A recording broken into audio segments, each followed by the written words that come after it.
చాలా రోజులుగా సైలెంట్గా ఉంటూ వచ్చిన మాజీ ఎంపీ విజయసాయిరెడ్డి ఆదివారం నాడు చేసిన ట్వీట్ వైసీపీలో కలకలం రేపుతోంది. దీని వెనుక ఉన్న మర్మం ఏమిటి అన్నది ఆ పార్టీ నాయకులకు అంతు చిక్కని ప్రశ్నగా మారిందనే చెప్పొచ్చు. ఆంధ్రప్రదేశ్ లిక్కర్ స్కామ్కి సంబంధించి విచారణ కోసం తమ ముందు హాజరు కావాలని విజయసాయిరెడ్డికి ఈడీ నోటీసులు జారీ చేసినట్లు మీడియాలో వార్తలు వచ్చిన తర్వాత విజయసాయిరెడ్డి ఈ ట్వీట్ చేయటము ఎక్కడ లేని ప్రాధాన్యత సంతరించుకుందనే చెప్పాలి. వైసీపీ నాయకులు కూడా ఇదే అభిప్రాయంతో ఉన్నారు. అది కూడా దేశ రాజకీయాలకు ఏమాత్రం సంబంధం లేని అంశాలను తెర మీదకి తీసుకొచ్చి వీటిని రాష్ట్రానికి ఇంటర్లింక్ చేస్తూ విజయసాయిరెడ్డి చేసిన ట్వీట్ వైసీపీ నాయకులను ఒకంత విస్మయానికి కూడా గురి చేసిందనే చెప్పొచ్చు. అందుకే ఇప్పుడు ఆ పార్టీ నాయకుల్లో ఈ ట్వీట్ ప్రకంపనలు రేపుతోంది. భవిష్యత్తులో చోటు చేసుకోబోయే పరిణామాలను విజయసాయిరెడ్డి తన ట్వీట్ ద్వారా వెల్లడించినట్లు ఉందనే చర్చ కూడా ఆ పార్టీ నాయకుల మధ్య సాగుతోంది. ఆదివారం నాడు వైసీపీ మాజీ ఎంపీ విజయసాయిరెడ్డి చేసిన ట్వీట్ సారాంశం ఇలా ఉంది. అమ్ముడు పోయిన కోటరీల మధ్య బందీలుగా ఉన్న ప్రజా నాయకులారా ఆలోచించుకోండి. భవిష్యత్తులో ఇక్కడ మీకు ఏమి జరగబోతుందో ఇప్పటికైనా గుర్తించండి.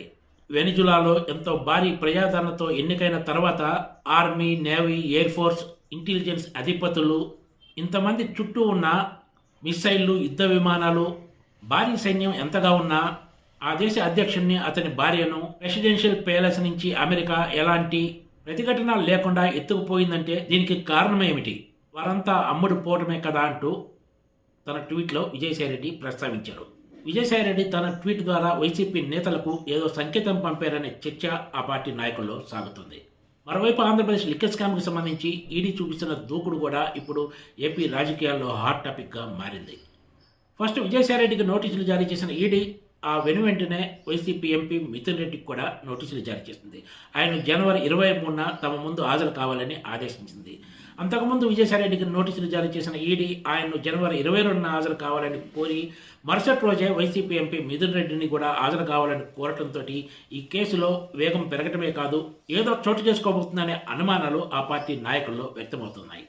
వైసీపీ హయాంలో సాగిన లిక్కర్ స్కామ్లో భారీ ఎత్తున అక్రమాలు, అవినీతి చోటు చేసుకుందనే ఆరోపణలు వెలువెత్తిన సంగతి తెలిసిందే. అంతేకాకుండా ఈ స్కామ్ ద్వారా సంబంధించిన అక్రమ ధనాన్ని మనీ లాండరింగ్ ద్వారా, హవాలా ద్వారా వేరే దేశాలకు కూడా తరలించారనే ఆరోపణలు ఉన్నాయి. వైసీపీకి రాజీనామా చేసినప్పటి నుంచి ఎన్డీఏ నేతలతో ఎంతో సన్నిహితంగా ఉంటున్న విజయసాయిరెడ్డికి ఈ స్కామ్కి సంబంధించి ఏదో కీలక సమాచారం ఉండబట్టే ఈ ట్వీట్ చేసినట్లు ఉందనే చర్చ వైసీపీ నాయకుల్లో సాగుతోంది. పైగా జగన్ హయాంలో సాగిన లిక్కర్ స్కామ్కు సంబంధించిన పూర్తి వివరాలు విజయసాయిరెడ్డికి పక్కాగా తెలుసని కూడా ఆ పార్టీ నాయకులు అభిప్రాయపడుతున్నారు. ఎందుకంటే పాలసీ రూపకల్పన సమయంలో కూడా ఆయన పలు మీటింగుల్లో ఉన్నట్లు సిట్ కూడా గుర్తించింది. విజయసాయిరెడ్డి ట్వీట్ను క్షుణ్ణంగా పరిశీలిస్తే ఇది ఏదో లోతైన కోణంలోనే చేసినట్లు ఉందని ఆ పార్టీ నాయకులు అనుమానిస్తున్నారు.